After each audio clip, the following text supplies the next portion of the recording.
다음 8번. 그림 가와 나는 각각 황체화 호르몬, 우리는 황체화 호르몬보다 황체 형성 호르몬이라 하거나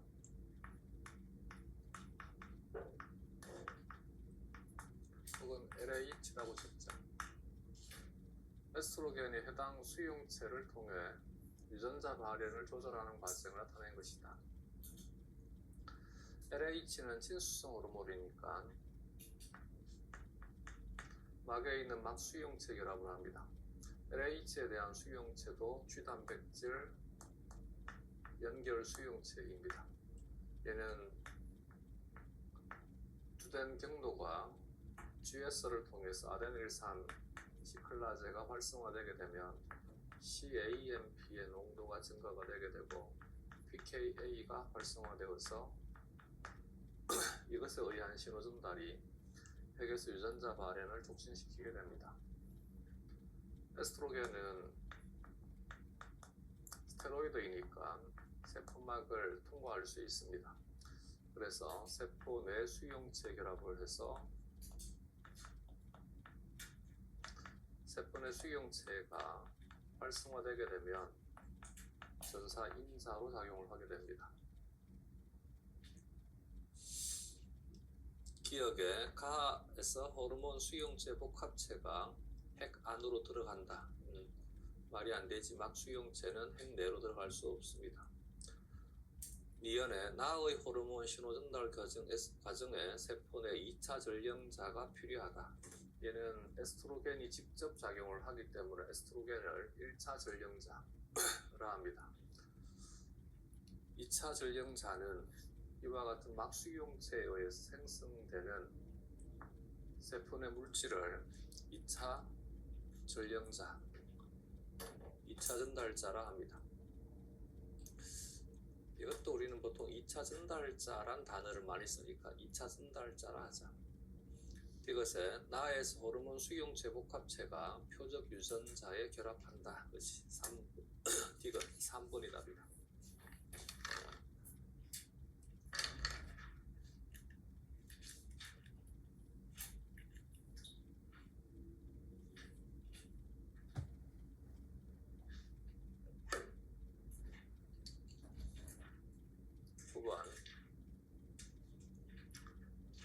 그림은 췌장세포에서 GPCR에 의해 단백질 인산화효소 C가 활성화되는 신호전달 과정을 나타낸 것이다.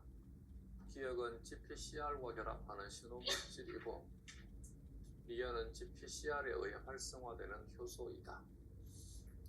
G단백질 연결 수용체가 G단백질을 활성화시키게 되면 PIP2를 IP3와 DH로 가수분해하는 것이니까 포스폴리파제시 PLC가 되겠지. IP3가 IP3 수용체 칼슘 채널이지. 칼슘 채널을 활성화시켜서 칼슘의 농도를 증가시키게 되면 칼슘이 소포체 내강에서 세포질로 방출되게 되고 세포질에 칼슘 농도가 증가가 되게 되면 칼슘은 PKC에 결합을 해서 PKC를 활성화시켜줍니다. 이때 PKC가 칼슘에 의해서 활성화되기 위한 조건이 디아실글리세롤과 결합되어야만 됩니다. 이 과정에 대한 설명으로 옳은 것만을 보기에서 있는 대로 옳은 것은 기억에 해당하는 물질로 아세틸콜린이 있다. 췌장세포에서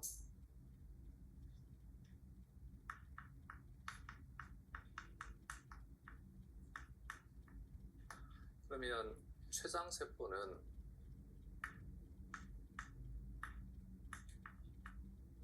알파세포도 있고 베타세포도 있지. 알파세포를 자극하는 것은 교감, 그리고 에피네프린이 알파 세포를 자극을 하지. 베타 세포를 자극하는 것은 부교관,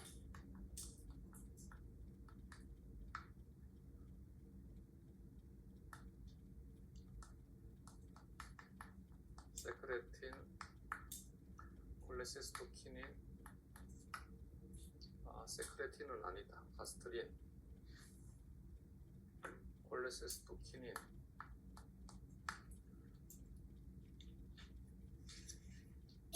GIP, 가스트린이지.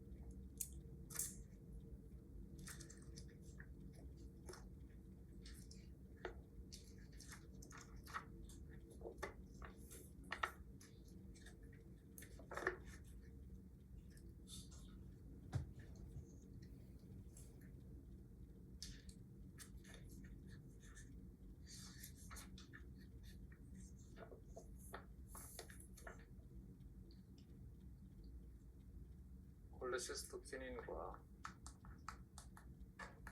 가스트린 그리고 GIP. 부교감은 아세틸콜린을 분비하는 것이고 교감은 놀레피네프린을 분비하는 거지. 이때 부교감 신경 말단에서 분비가 되는 것이니까 절후 섬유 말단에서 분비가 되는 거예요. 절후 섬유 말단에서 분비가 되는 아세틸콜린은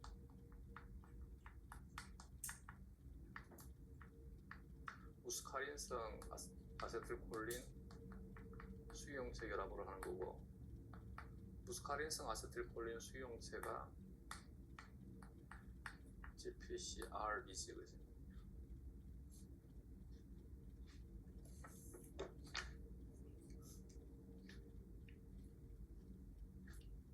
그래서 기억에 해당하는 물질로 아세틸콜린이 있다. 니은은 포스폴리파제 C이다. PLC이다. 참이다. 이것에 칼슘은 촉진 확산에 의해 소포체에서 세포질로 이동한다. 참이다. 답은 베너드가 되겠습니다.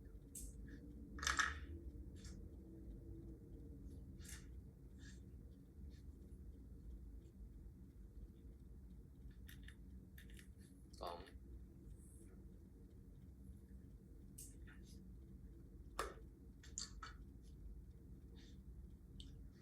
10번 그림은 사람의 뇌하수체를 나타낸 것이다. 여기는 시상하부 뇌하수체 문맥, 가는 뇌하수체 전면,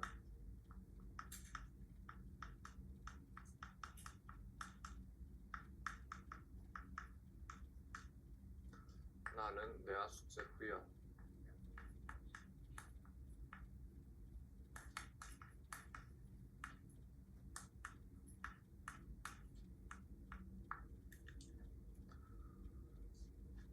이에 대한 설명으로 옳지 않은 것은 1번에 ADH 동의어가 바소프레신, ADH에 대한 번역은 항이뇨 호르몬, 가에서 분비된다.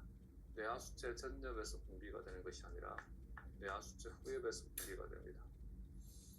이번에 성장 호르몬이라 해도 되고 GH라 해도 됩니다. GH는 뇌하수체 전엽 호르몬이다. 참이다. 3번에 가에서 분비되는 호르몬의 양은 시상하부의 조절을 받는다. 그렇지, 참이다. 4번에 옥시토신은 나에서 분비된다. 옥시토신과 바소프레신은 둘 다 펩티드성 호르몬으로서 뇌하수체 후엽 호르몬입니다. 그지, 분비된다니까 생성되는 것은 어디에서 생성이 된다? 시상하부에서 생성이 되게 된다. 5번에 나에서 분비되는 호르몬은 시상하부에서 생성이 된다. 그렇지, 참이다. 답은 1번이 되겠습니다.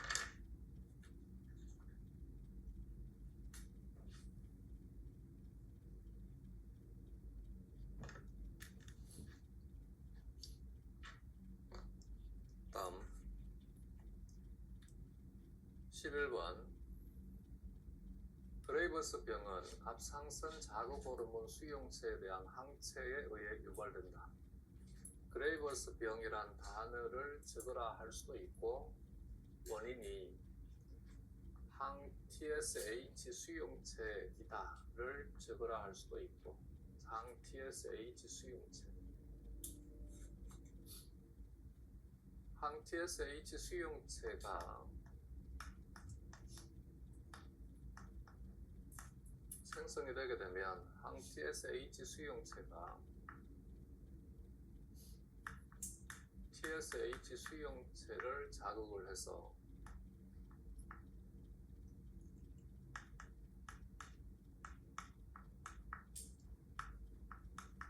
티록신의 분비를 촉진시켜 줍니다. 그래서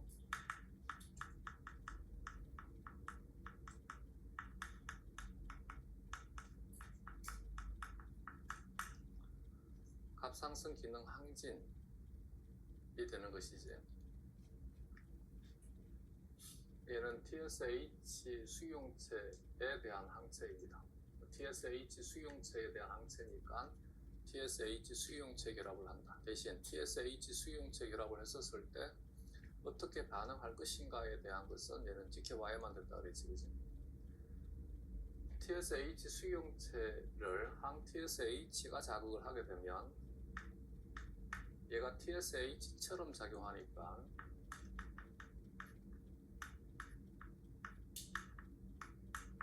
갑상선 세포에 과잉 정식을 이야기합니다. 그래서 갑상선 종을 유도하게 됩니다. 또 하나는 그레이버스 병만의 독특한 특징이 안구가 튀어나온다고 그랬지. 안구 돌출증. 얘는 항체가 IgG입니다. 내가 만든 자가 항체에 의해서 내 몸이 손상받는 것이니까 이와 같은 질병을 자가 면역성 질환이라 합니다.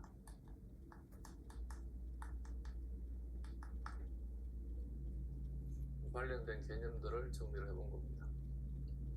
얘는 IgG니까 IgG는 태반 통과성입니다.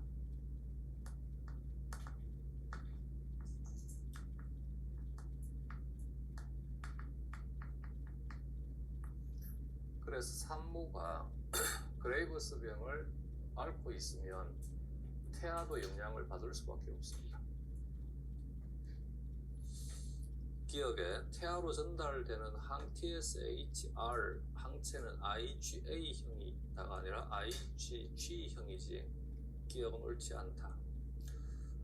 니은의 임산부에서 갑상샘 호르몬은 갑상샘 자극 호르몬 분비를 억제한다. 그지? 여기에서 티록신의 농도가 증가가 되게 되면 히포는 TRH의 분비를 억제하고 TSH의 분비를 억제합니다. 그래서 TRH와 TSH의 농도가 낮은데 갑상선 종이 형성되는 것은 얘가 TSH에 대한 기능을 가지고 있기 때문입니다. 이것에 임산부에서 항 TSHR 항체는 갑상샘 호르몬 분비를 증가시킨다. 그것이 참이다. 답은 너드가 되겠습니다.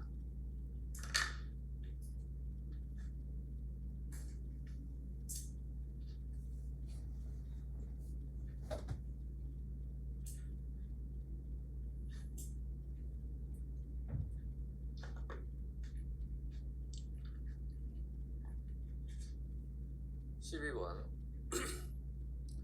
어떤 50대 여성이 피로와 전신 세약 때문에 병원을 방문했다.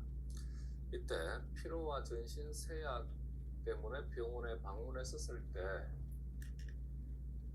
여기에 있는 이 영역이 이렇게 비대해지는 것이 1시간 만에, 1분 만에 혹은 하루 만에 아니겠지, 그지? 50대 여성이니까 어머니들이잖아. 아프면 바로 강하잖아. 참다가 견디다 못해가지고 가니까 이렇게 부어있는 거예요. 갑자기 마음이 짠해지지 않아? 아니야? 나는 이 문제 볼 때마다 우리 엄마가 생각이 났어.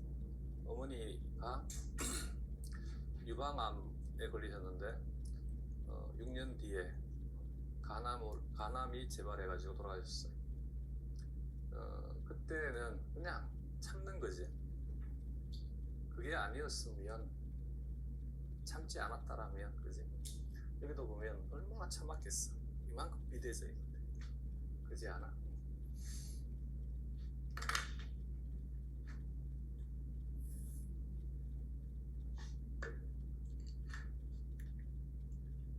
혈장 칼슘 농도가 정상 수치보다 높았다. 혈장의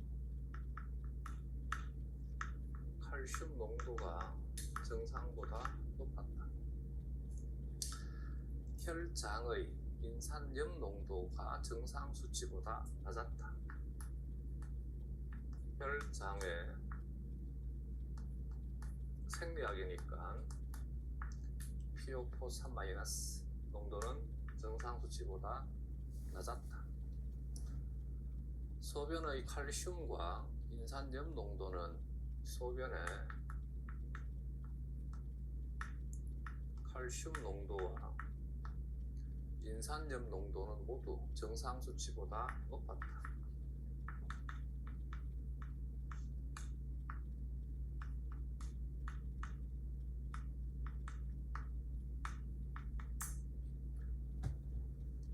너무 이제 피곤하고 전신 세약이 심해가지고 병원에 가서 상담을 해보니까 혈액 검사를 한번 해보자. 근데 이와 같은 혈액 검사와 소변 검사를 통해서 정상치를 벗어나는 무엇인가를 관찰을 한 거지. 그리고 난 다음에 또 하나의 특징이 혈장에 부갑 상승 호르몬의 수치가 매우 증가되어 있더라. PTH의 과다 분비가 얘는 정해진 조건인 것이지. 그래서 이제 의사 선생님이 이게 의심되니까 여기 한번 촬영을 해보자. 그래서 부갑 상승에 대해서 스캔을 해보니까 아니나 다를까 부갑 상승이 비대져 있더라.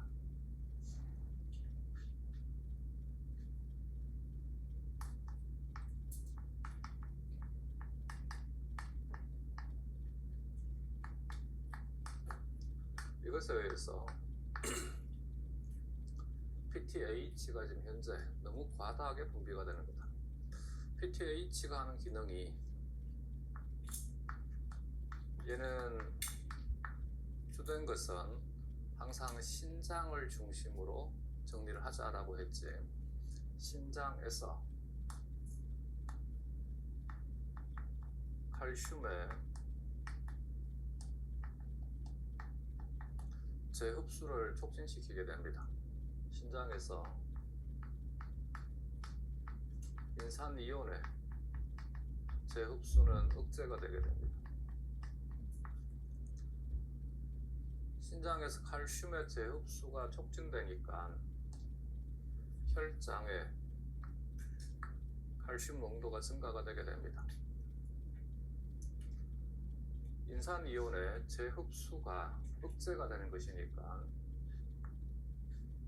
혈장의 인산이온 농도는 감소가 되게 됩니다. 칼슘의 재흡수가 억제가 되니까 인산이온의 재흡수가 억제가 되니까 인산이온의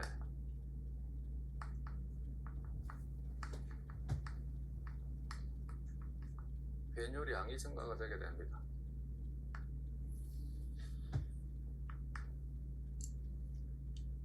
칼슘의 재흡수가 촉진되게 되면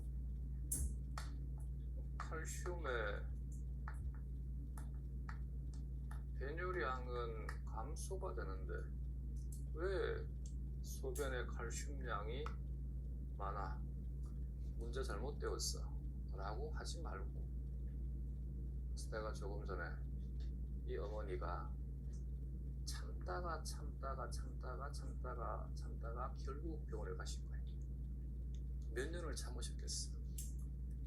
이해가 돼? 그냥 1시간 참고 병원 간 것이 아니고, 알겠지? 그래서 얘는 변뇨량이 감소가 되니까 소변에 칼슘 농도를 낮추는 효과를 가지고 있어요. 이럴 때는 제발 결과에 대한 것은 얘를 기각시키면 안 돼, 알겠지? 이 결과가 참이 되게 만들어야 돼. 그러면 이 결과가 참이 되게 하는데 여기에 주어진 조건을 가지고 얘를 참이 되게 만들려고 노력을 해봐. 어떻게 하면 돼? 물론 문제 힌트가 나와 있는데 우리는 객관식 문제가 아니라 주관식이에요. 주관식으로 문제가 나올 때 소변에 칼슘의 농도가 높은 이유를 스스로 해라 할 수 있어요. 알겠지? 여기는 이 변인 때문에 혈장에 칼슘의 농도가 너무 높으니까 칼슘의 여과량이 너무 많아요. 칼슘의 여과량이 무엇을 초과해버리냐면 칼슘의 재흡수량을 초과해버리게 돼요.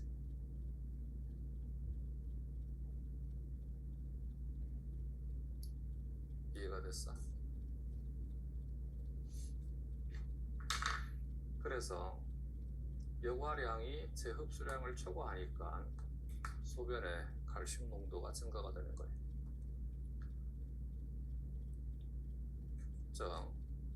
신장에서 여과는 농도에 비례한다 그랬지.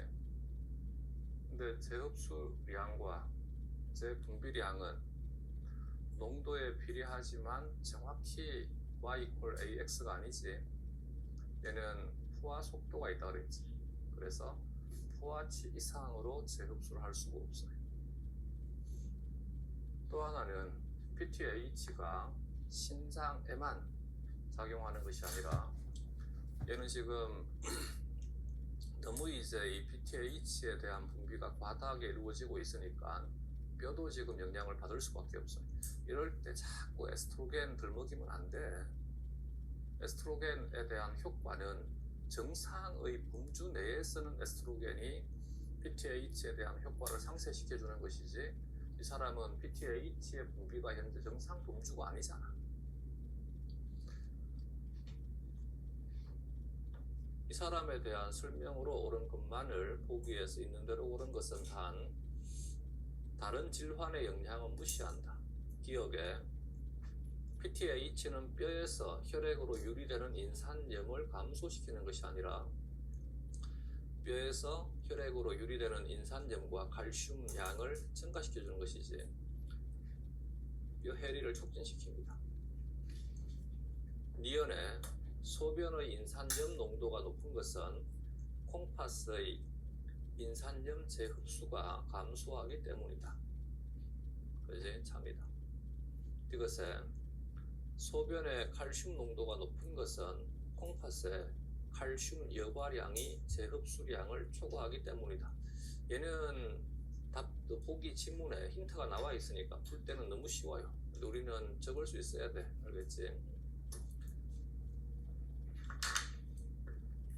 여기도 우리는 어쨌든 선생님들이 되실 거고 문제를 출제를 해야 될 것이니까 내 말을 그냥 잡소리로만 듣지 않기를 바라요.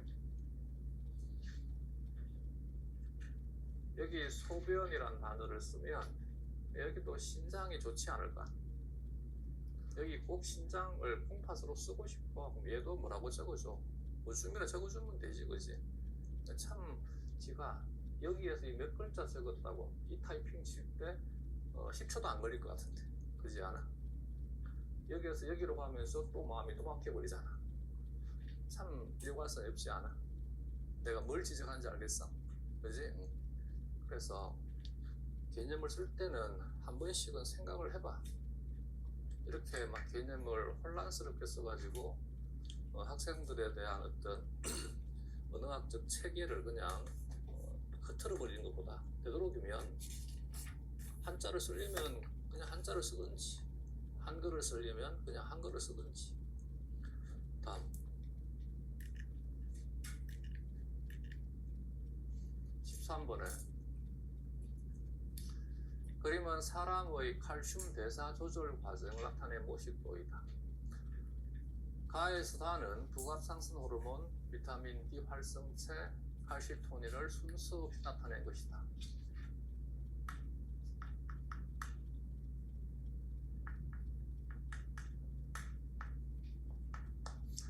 여기도 개념을 좀 통일해 줬으면 좋겠어요. 어떤 놈은 활성 비타민 D라 하고, 또 어떤 놈은 활성 비타민 D 활성체라 하고, 굳이 이렇게 많은 개념을 만들 필요가 있나 하는 생각이 듭니다. 이런 거 보면 차라리 우리가 공부할 때가 더 좋았는 것 같아요. 우리는 그냥 칼시토니올이라고 했었어요. 물론 이것에 대한 동의어가 디하이드록시 콜레칼시페롤도 가능합니다. 또 하나는 디하이드록시 비타민 D3도 가능합니다. 그지? 정할 때 쉽게 정할 수 있는 것을 먼저 선택을 하자. 이들에 대해서 반대 경향을 가지고 있으니까 나에다가 칼시토닌 주면 되겠지. 여기 질문 예전에 참 많이 들어왔어요. 아니 교재를 보니까 칼시토닌이 뼈에만 작용하는 것이 아니라 신장이나 소장에 대한 효과도 있다라고 했는데 왜 안 나와 있어? 그러지 말자. 알겠지? 얘 자체가 정상의 칼슘 농도 범위 내에서는 큰 효과가 없을 뿐더러 다른 지역에 대한 효과에 대해서는 미비하기 때문에 주로 뼈를 통해 설명하는 것입니다. 가와 다에 대해서 차이점은 얘가 차이점이지. 가는 소장에 작용한다라고 표현되어 있고 다는 소장에 표현이 되어 있지 않습니다. 그러면 소장에 대한 영향력이 더 큰 것이 뭐가 된다?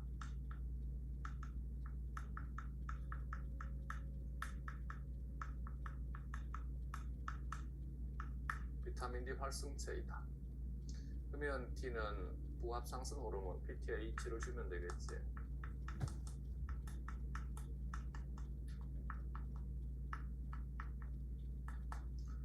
수업 시간에 계속 얘기를 하기 전에 문제 여기에는 질문 정말 많이 들었어요. 아니 부갑상선 호르몬도 소장에 작용을 한다라고 나와 있는데 어떻게 된 거냐? 자 이렇게 질문을 할 때 한번 생각을 해봐. 그래서 문제를 자꾸 이론으로 착각하지 마요. 알겠지? 문제를 이론으로 착각하면 안 돼. 우리 딸도 습관이 공부를 할 때 이론서를 가지고 공부하는 것이 아니고 전부 문제지를 가지고 공부를 하되 문제지에 나와 있는 문장을 그냥 너무 신봉하더라고. 그러니까 어떤 글이라든지 혹은 어떤 말에 대해서 너무 우리는 좀 쉽게 그냥 신뢰하고 한 번쯤 논리적인 생각을 해보지 않고 그냥 무조건 받아들이는 거야. 자기가 좋아하는 것이면 그냥 받아들이고 자기가 싫어하는 것이면 그냥 무조건 배척하고 이 감정의 개입이 좀 심한 것 같아요. 학문활동은 감정은 배제하고 이성적으로 판단해야 되는 거예요. 자 그러면 질문을 했으면 자기가 질문한 것을 반영을 해봐. 어떤 현상이 벌어지는지. 여기에 가와 다를 적었어요. 그리고 난 다음에 가와 다를 구분을 하래. 미친놈이잖아. 어떻게 구분을 해? 내 말이 이제 이해가 되겠어? 그래서 가와 다를 구분하려니까 차이점이 있어야 될 거 아니야. 그래서 다를 집어준 거예요. 왜냐하면 소장은 가에 대한 수용체의 농도는 높은데 다에 대한 수용체 농도가 너무 낮아요. 그래서 PTH가 소장의 수용체가 없는 것은 아니지만 소장의 PTH에 대한 수용체의 농도가 너무 낮아가지고 효과가 너무 미비해요. 그래서 오히려 부갑상선의 소장에 대한 효과는 부갑상선이 신장을 자극을 해서 활성 비타민 D의 생성을 촉진시키게 됩니다. 이렇게 생성된 활성 비타민 D를 통한 작용이 훨씬 더 크게 작용을 하게 됩니다. 기억에 간은 혈액의 인산염 농도를 증가시킨다. 비타민 D 활성체는 주된 것이 소장에 작용한다고 했지. 소장에서 칼슘의 흡수를 촉진시키게 되고 인산의 흡수를 촉진시키게 됩니다.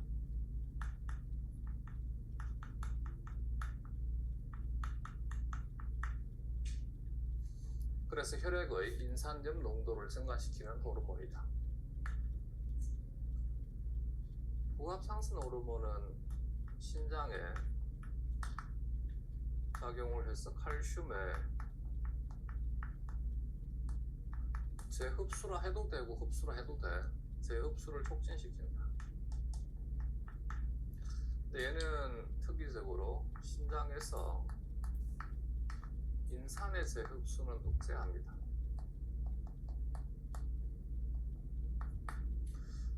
이 부분이 활성 비타민 D와의 차이점이라 했지. 활성 비타민 D는 신장에 작용을 하게 되면 칼슘의 재흡수도 촉진시키고 인산의 재흡수도 촉진시키게 됩니다. 그래서 활성 비타민 D가 PTAH에 대한 보조적인 역할을 수행을 하는 것은 사실입니다. 근데 주된 것은 얘는 칼슘에 대한 항상성 조절자이고 얘는 인산에 대한 항상성 조절자라고 기억을 하시면 됩니다. 왜냐하면 부합상승 호르몬의 경우에는 얘는 칼슘의 농도가 감소가 되게 되면 칼슘의 농도 감소에 대해서는 반응을 하되 인산이온의 농도 변화에 대해서는 반응하지 않습니다. 반면 비타민 D 활성체가 만들어지는 곳은 신장이면 신장의 경우에는 칼슘에 대한 농도 변화에 대해서는 감지하지 못합니다. 대신 인산이온의 농도 변화에 대해서 얘는 반응을 합니다.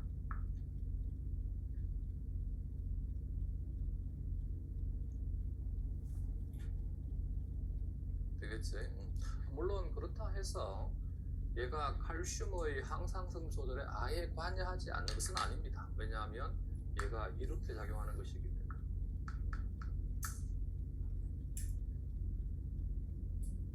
그래서 이제 우리가 처음에 생명 현상에 대한 것을 관찰을 할 때는 긴 시간 동안 관찰을 한 것이 아니라 짧은 시간 동안 관찰을 했기 때문에 전체를 보지 못하고 일부만 보고 기술한 것이 계속해서 이제 바뀌지 못하고 오류로 남아있는 경우들이 많이 있어요.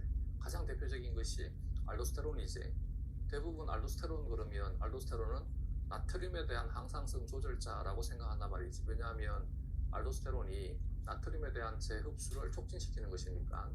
근데 알도스테론은 나트륨 농도를 조절하는 것이 물론 영향을 줄 수는 있으나 우리가 흔히 얘기를 하는 알도스테론은 정상적인 조건에서 분비가 되는 알도스테론이야.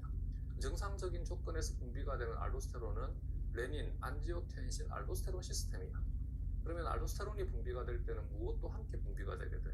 안지오텐신2도 함께 분비가 되게 돼. 안지오텐신2가 함께 분비가 되게 되면 얘는 ADH 분비도 촉진시키는 것이기 때문에 그래서 레닌, 안지오텐신, 알도스테론 시스템은 나트륨의 농도 3투압에는 영향을 줄 수 없어요.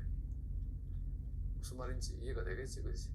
그래서 나트륨의 농도 조절 3투압에 관여하는 3투압 조절에 대한 항상성 조절자는 뭐라 그랬지? 조금 전에 얘기를 했잖아. 바수프레신. 그러면 알도스테론은 칼륨에 대한 농도 조절자예요. 칼륨 농도에 대한 항상성 조절자가 알도스테론이에요. 그래서 알도스테론은 칼륨의 농도에 대해 직접적으로 반응하는 거잖아. 나트륨의 농도에 대해서 직접적으로 반응하지 않잖아. 이해가 됐어?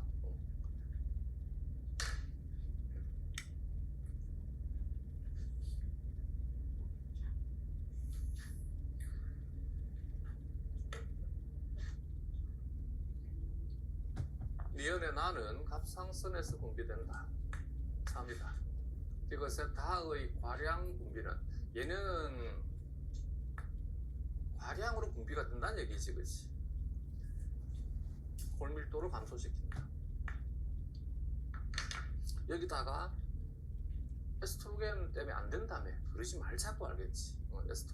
에스트로겐 때문에 안 되는 것은 누구에게 안 된다고?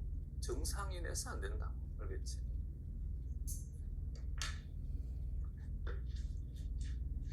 상황의 차이가 있는 것을 제대로 인식을 해야만 돼.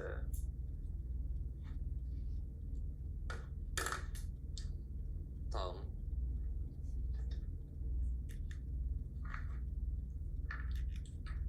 14번.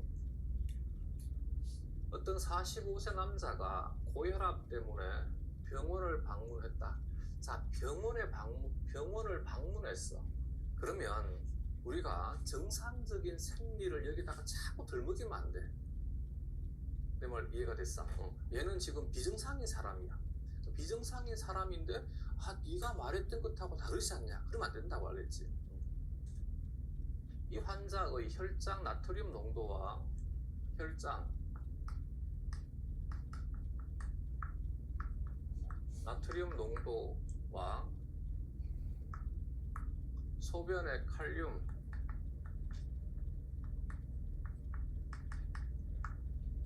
수소이온 농도가 정상치보다 높았다. 여기도 질문 엄청 들어왔어요. 네가 알도스테론은 나트륨 농도 조절자가 아니라며. 근데 이 문제에서 나트륨 농도가 증가하잖아. 병이라니까, 병. 알겠지? 그림은 부신의 단면을 나타낸 것이며 이 환자의 AVS만 종양이 발견되었다. AV는 지금 부신의 바깥쪽이니까 피질에 종양이 형성된 거지. 부신 피질의 종양을 통해서, 암을 통해서 이것에 대한 결과를 해결을 해란 뜻입니다. 그렇지? 여기 나와 있는 것은 절대 바뀌면 안 돼. 그러면 이 관찰 사실을 통해 가지고 퍼즐을 한번 네가 끼워 맞춰 볼래 인 거야. 그러면 이들에 대한 퍼즐을 맞추려면 무엇이 필요한 거야? 알도스테론이 분비가 돼야 되겠지. 알도스테론이 과다하게 분비가 되는 거야. 와, 네가 조금 전에 알도스테론은 나트륨 농도를 안 바꾼다며. 그건 알도스테론이 아니고 뭐야? 레닌, 안지오텐신, 알도스테론 시스템이야.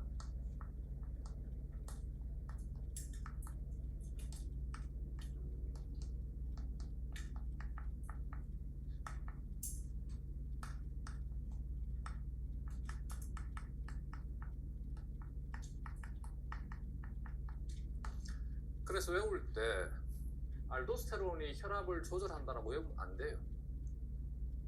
R, 레닌, A, 안지오텐신, A, 알도스테론, RAA 시스템이 혈압을 조절한다라고 외워야 돼. 근데 이론할 때 계속 강조한 거지, 그치? 알도스테론 혈압 조절이라고 외우면 안 돼, 알겠지? 알도스테론은 뭐라고? 칼륨 농도 조절자라니까. 칼륨에 대한 농도 조절자. 혈압에 대한 조절자는 누구라고? RAA 시스템. 알겠지? 칼륨에 대한 농도 조절의 항상성 조절자가 누구라고? 알도스테론.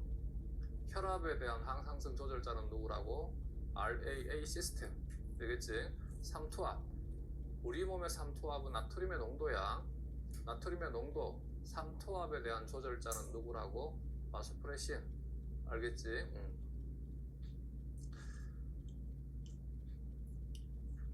이 알도스테론이 신장에서 나트륨의 재흡수를 촉진시키고 칼륨의 분비를 촉진시키게 되고 수소이온의 분비를 촉진시켜요. 그래서 알도스테론은 산염기 평형에도 관여를 합니다. 대신 얘는 약합니다. 원래는 약하게 작용을 효과를 가져야 되는데 이 사람은 지금 뭐라고? 병이야, 암에 걸린 사람이야, 부신암이야, 심각한 암이야, 알겠지? 그래서 자꾸 증상하고 헷갈리면 안 돼. 그래서 이것 때문에 이 현상이 벌어지는 것이고 이것 때문에 이 현상이 벌어지는 거야. 다 해결됐지, 그지? 이걸 또 이론으로 정리하면 안 돼. 얘는 뭐라고? 병이야, 병.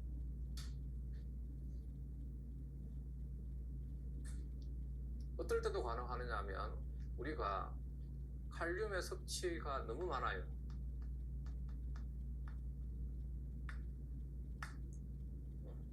그럼 마찬가지 칼륨에 대해서도 칼륨의 농도가 너무 증가가 되게 되면 그러면 알도스테론의 과다 분비가 일어날 수 있어요. 근데 이론적인 모델에서 이것은 잘 안 다뤄와요. 왜냐하면 이런 상황이 되게 되면 알도스테론이 작용을 해가지고 이런 현상이 나타나기까지는 굉장히 긴 시간이 필요하지. 왜? 얘는 스테로이드 호르몬이야. 스테로이드 호르몬은 수용체가 전사인자로 작용하게 되고 이 전사인자에 대한 효과가 물론 알도스테론은 특이적으로 빠른 반응도 일으키지만 느린 반응에 관여를 해요. 핵에서 전사를 촉진시키게 돼요. 근데 얘는 내 몸에 즉각적인 해를 입혀요. 뭐지?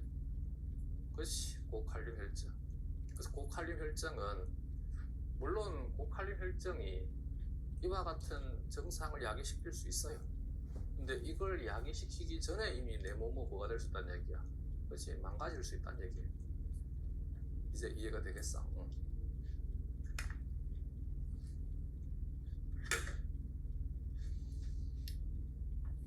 이 환자에 대한 설명으로 옳은 것만을 보기에서 있는 대로 옳은 것은 단 다른 질환의 영향은 무시한다. 기억에 종양에서 나오는 호르몬은 콜레스테롤로부터 생합성된다. 스테로이드 호르몬들의 전구체는 전부 콜레스테롤. 기억은 참이다. 미연에 혈장의 레닌 농도가 증가한다.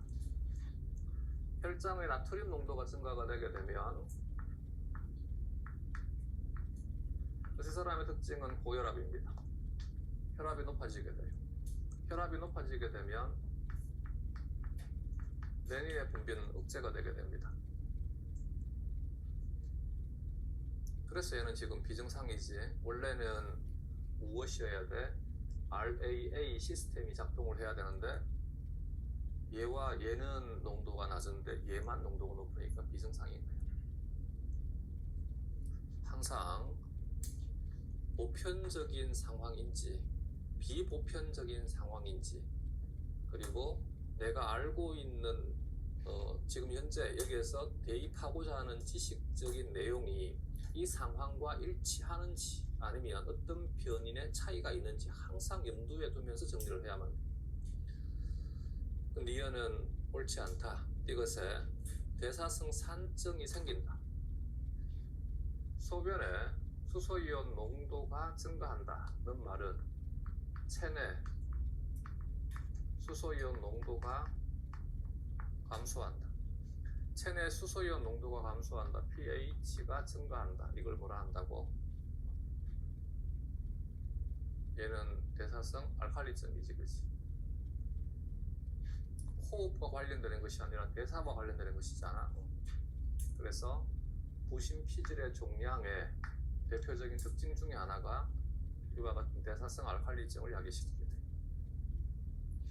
근데 대사성 알칼리증은 그러면 어떨 때 나타날 수 있다는 얘기야. 고칼륨 혈증일 때도 대사성 알칼리증이 나타날 수 있어요. 근데 이것은 옳지 않다. 기억은 참이다. 다음.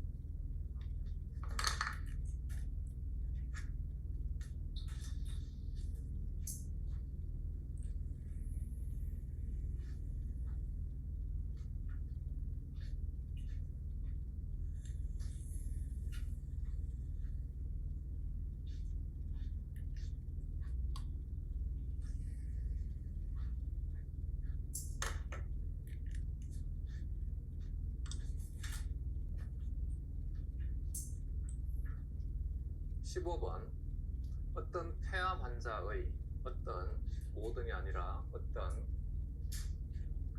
물론 이제 병리이기 때문에 우리에겐 크게 중요하진 않겠지만, 그래서 모든 폐암은 이래가 아니라 일부 폐암에서는 이와 같은 증상들이 관찰되더라는 얘기야. 암세포에서 ACTH가 과다 분비돼요. 이게 이제 잘 관찰되는 대표적인 증상 중에 하나입니다. 물론 그렇다 해서 모든 폐암 환자가 ACTH의 과다 분비를 일으켜야만 되는 것은 아닙니다. 근데 보통 폐암에서 대표적인 증상 중에 하나가 ACTH가 과다하게 분비가 되고 폐암에서 분비가 됩니다. ACTH가 분비가 된다라고 해서 뇌하수체 전역에서 분비가 된다는 말이 아니고, 폐암은 얘는 원래 ACTH를 분비하지 않는 세포인데 ACTH를 지금 분비하고 있는, 그래서 내 몸이 문제가 생기는 거예요. 이 ACTH가 분비가 되게 되면 이것 때문에 코티졸의 농도가 증가가 되게 돼요. 코티졸의 농도가 증가가 되니까 시상하부에서 분비가 되는 CRH의 농도도 감소가 되게 되고, 뇌하수체 전역 호르몬인 ACTH의 농도도 감소가 되게 돼요. 폐암으로부터 ACTH가 너무 많이 분비가 되니까 이것 때문에 ACTH가 피부를 자극하게 되면 피부가 검게 변해요.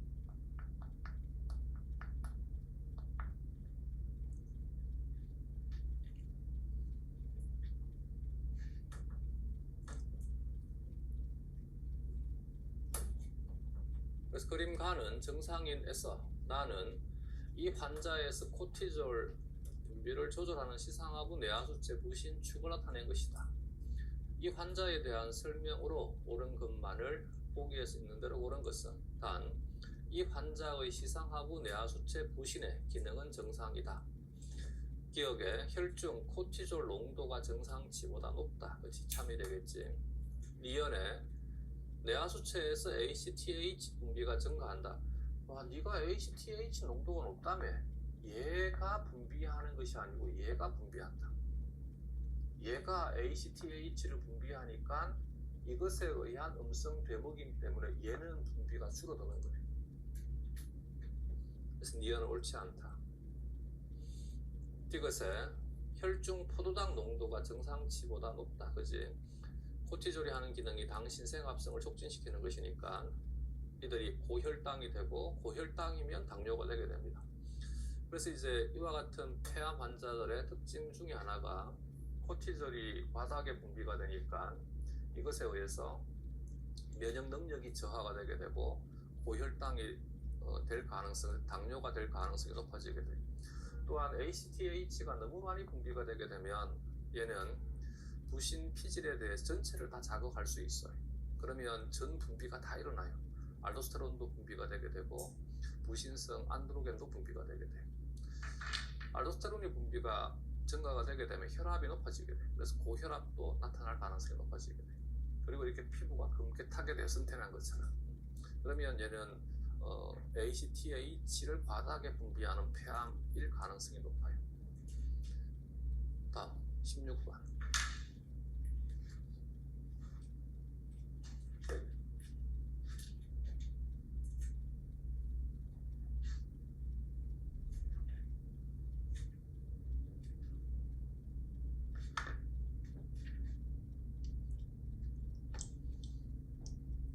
부신에서 코티졸의 합성은 시상하부 뇌하수체 부신축에 의해 조절된다. 그림가는 부신 피질에서 일어나는 스테로이드 호르몬 생합성 경로의 일부를 나는 시상하부 뇌하수체와 부신 사이의 되먹임 과정을 나타낸 것이다. 얘가 바깥쪽에서부터 안쪽이 되게 되지. 부신 피질의 가장 바깥쪽이 사구대. 혹시 모르니까 외워. 사구대에서 분비가 되는 호르몬이 미네랄로코르티코이드. 미네랄로코르티코이드를 일본 말로 번역을 할 때 미네랄을 무기질이라고 번역한 거예요. 무기질 코르티코이드. 무기질 코르티코이드의 가장 대표적인 것이 알도스테론. 그 다음이 뭐지? 속상대. 속상대에서 분비가 되는 대표적인 호르몬이 글루코코르티코이드. 글루코코르티코이드를 일본 애들이 번역을 할 때 당질이라고 번역을 했어요. 당질 코르티코이드. 당질 코르티코이드의 가장 대표적인 것이 코티졸이라 해도 되고 코르티솔이라 해도 되고, 제일 안쪽이 망상대. 망상대에서 분비가 되는 것은 안드로겐도 분비가 되지만 요즘 이런 신고가 많아졌습니다. 입주민 여러분